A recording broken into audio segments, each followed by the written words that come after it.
Chorus, the brand new game from Deep Silver Fish Labs. You take the role of ace pilot Nara and her badass sentient ship Forsaken. Her story is one of redemption after causing massive planetary devastation while serving a group called the Circle, and their leader, the Prophet. Having turned her back on them, she retreats to a quieter life as a salvager on the edge of space. And this is where our story begins, as Nara realizes she can no longer run from her past and must face it.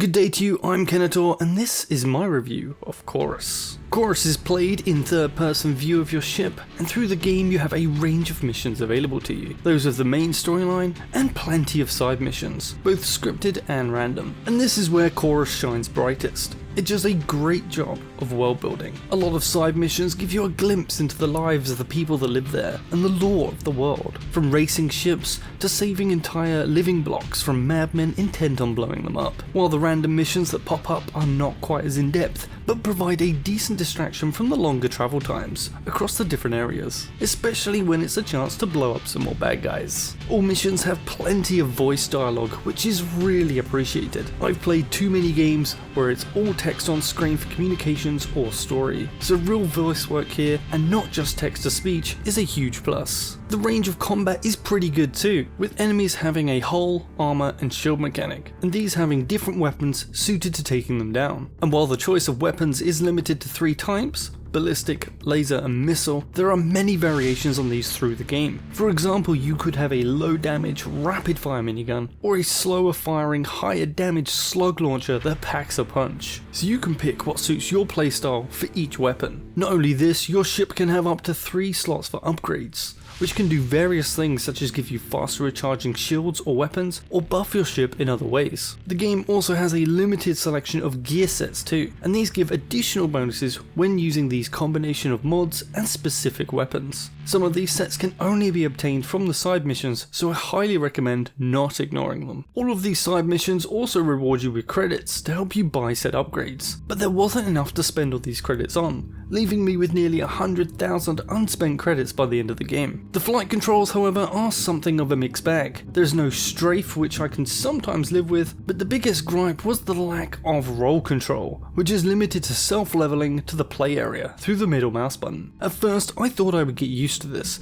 but by the end of the game, it was becoming a constant pain in trying to orientate my view how I wanted. And this becomes a problem down to how their AI works. For the enemy ships, they are nearly always behind you, leading to nothing but turning as fast as you can during these fights, which gets boring. There's very little chasing of fighters as they race to get behind you, and it becomes more of a jousting affair, getting your hits in and turning around, rinse and repeat. Some of the special abilities called rights you get, however, do counter this somewhat, and I can't help but feel the controls were hindered to give purpose to some of these moves, which is not great in my opinion. First of which is the ability to glide your ship in the direction you were travelling when you initiated it. This would be good for strafing runs, but since targets are nearly always behind you, I used it to turn around faster while still drifting with them behind me. The second power, which got used quite a bit in the early game, is a teleport that puts you right behind the enemy you activated it on. And damn does this move feel good. In most cases, this means a dead enemy as you let with weapons already perfectly aligned for the kill. Other abilities include a stun blast which disables ships, and these can sometimes drift into an asteroid or station, thus taking them out without ever firing a shot. Right of the Star gives you a massive boost in speed and just smashes through ships in front of you. And finally, the most useless right of control can let you grab and throw ships.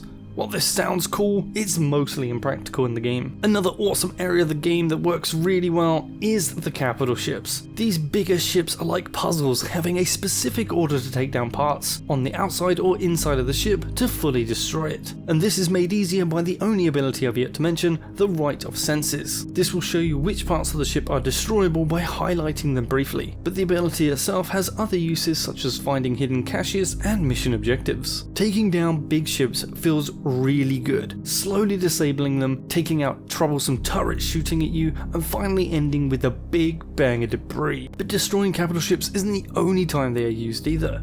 Occasionally you will get to control them. Getting to fire large amounts of weapons at fighters is really fun, but the game here lets you down by only throwing small waves at you, which take less than a second to shoot down. So what should have been an amazing feeling of flying something powerful ends up being a little bit boring. The game's difficulty is a bit all over the place too, with some missions or bosses starting off with you getting pummeled from out of nowhere, with next to no time to react until the game's restart from the last checkpoint kicks you back into the fight. A lot of this difficulty comes not from a lack of skill, but by bad design, as far as I could tell. A lot of the boss fights, for example, will put you in tightly enclosed spaces with a ship that doesn't like to turn around very quickly while under fire from weapons that can only be evaded by boosting. This ends up being a recipe for disaster and frustration, as you either take too much fire from getting on target or you slam yourself into a wall that at best you only just fall short of. Surprisingly, the final boss of the game turned out to be one of the easiest fights of the whole game, which itself feels a bit backwards and very anticlimactic. Many who have played similar games such as the recent Everspace 2 will draw similarities between these games, but these just serve to highlight what Chorus lacks, and primarily its content. Even when doing all of the side content, you're only looking at about 15 to 25 hours for a full playthrough, which I found to be oh too short, as well as having no incentive to play through again. I also ran into one recurring bug through my playthrough which wasted some time trying to solve, and that was one that had mission objectives not register, leaving whatever mission I was on stuck in limbo until I reloaded and ran through it again. But I can't finish this review without a bit more praise though,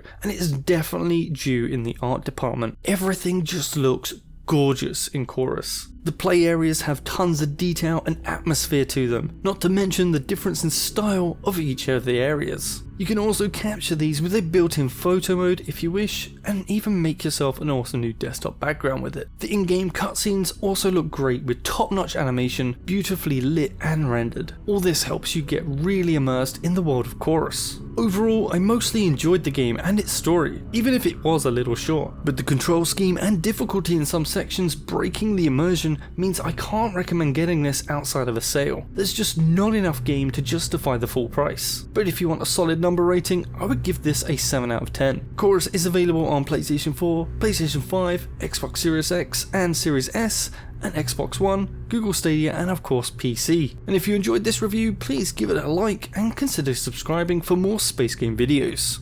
Kenator out.